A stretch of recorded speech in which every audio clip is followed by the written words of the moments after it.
wabarakatuh. Assalatu wassalamu ala asrafil anbiya wal mursalin Sayyidina Muhammadin wa ala alihi wa sahbihi ajma'in. Yang terhormat kepada Kiai Hasan Mutawakil Allah SHMM, yang terhormat kepada Bapak Dr. Abdul Aziz Wahab BA MAG, dan yang terhormat kepada penemu metode Hanifidah yaitu Dr. Hanifuddin Mahadun MAG dan Dr. Khairatul Irawati Mahmud MPDI. Yang terhormat kepada Dekan Tarbiyah Ustaz Zainuddin, Kaprodi Tarbiyah Ustaz Ahmad Humaidi, dan dosen pengampu yaitu Ustazah Endah Tri Wisudaningsih.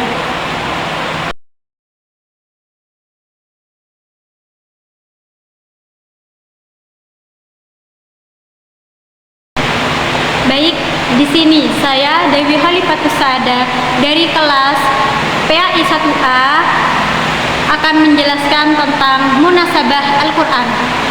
Apa itu sih munasabah Al-Quran? Baik, yang pertama yaitu pandangan para ahli menurut munasabah Al-Quran. Menurut Al-Imam Bahruddin Muhammad bin Abdullah Az-Zakarashi, munasabah adalah ilmu yang sangat mulia. Dengan ilmu ini pula bisa diketahui kadar pengetahuan seseorang dalam mengemukakan pendapat atau pendiriannya. Sedangkan yang kedua yaitu menurut Al-Biqai, munasabah adalah satu cabang ilmu untuk mengetahui alasan dibalik susunan atau urutan bagian Al-Quran, baik ayat dengan ayat ataupun surat dengan surat. Baik, yang kedua yaitu pengertian munasabah Al-Quran. Kata munasabah berasal dari bahasa Arab yang bermakna mukarobah, yang artinya saling berdekatan atau berhubungan. Ada 4 pendapat. Pertama, menurut Ibnu Arabi, munasabah adalah suatu hubungan atau korelasi antara ayat Al-Quran sehingga seakan-akan maknanya sebagai suatu ungkapan yang memiliki kesesuaian makna dan keteraturan redaksi.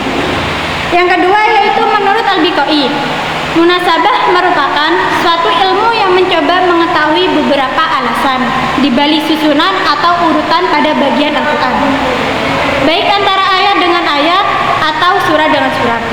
Yang ketiga yaitu menurut Quraisy, menjelaskan secara bahasa bahwa munasabah bermakna kedekatan. Yang terakhir yaitu menurut Nas Hamid, munasabah adalah ilmu stilistika dengan artian memberikan perhatiannya pada bentuk keterkaitan antara ayat dan surat. Yang ketiga yaitu biografi profil kitab. Yang pertama, biografi Imam Fakhr.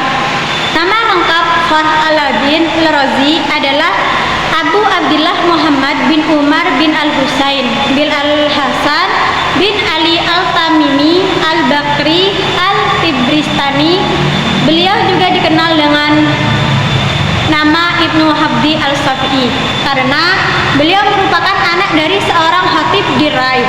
Al-Razi dilahirkan di Rai pada tanggal 25 Ramadan pada tahun 544 Hijriah, bertepatan pada 1149 Masehi. Beliau wafat pada hari Senin tanggal 1 Syawal 606 Hijriah, bertepatan dengan Hari Raya Idul Fitri. Fakhr Al-Din Al-Razi dikenal sebagai penulis yang produktif sehingga beliau memiliki banyak karya tulis diantaranya dalam bidang tafsir. Yang pertama yaitu Tafsir Al-Kabir Mafatih Al-Ghaib yang terdiri dari 16 jilid. Lalu yang kedua yaitu Asrar An-Tanzil wa Anwar Al-Ta'wil. Yang ketiga Tafsir Surat Al-Fatihah dan sebagainya.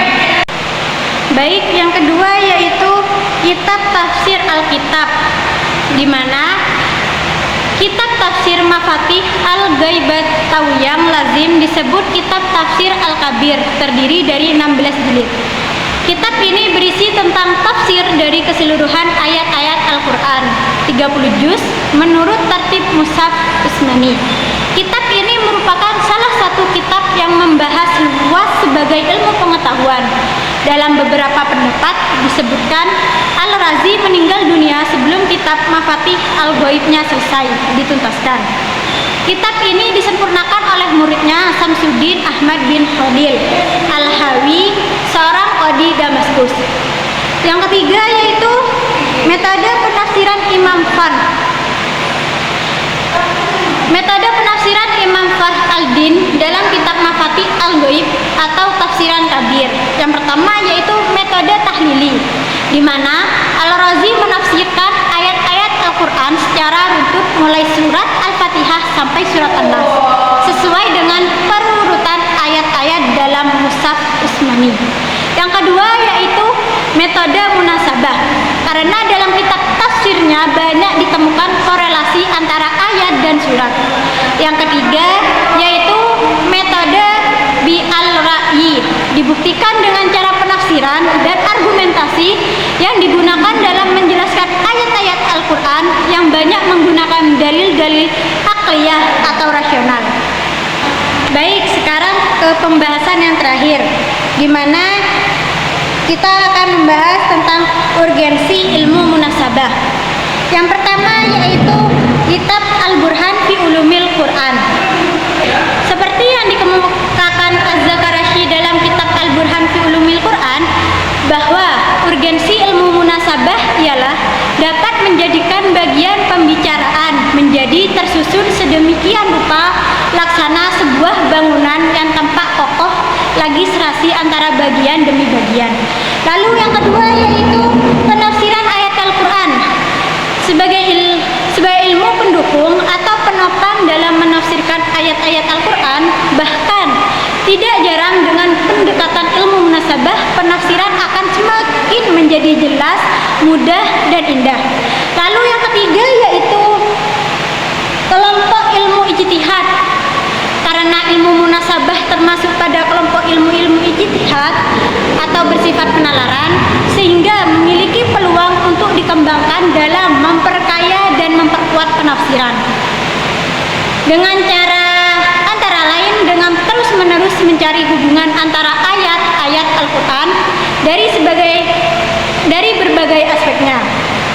Dari berbagai argumentatif tokoh di atas dapat disimpulkan bahwa urgensi ilmu munasabah sangat penting, khususnya dalam menafsirkan Al-Quran agar tidak salah penafsiran. Baik, mungkin itu saja yang bisa saya sampaikan. Kurang lebihnya saya mohon maaf. Wabillahi taufiq wal hidayah. Wassalamualaikum warahmatullahi wabarakatuh.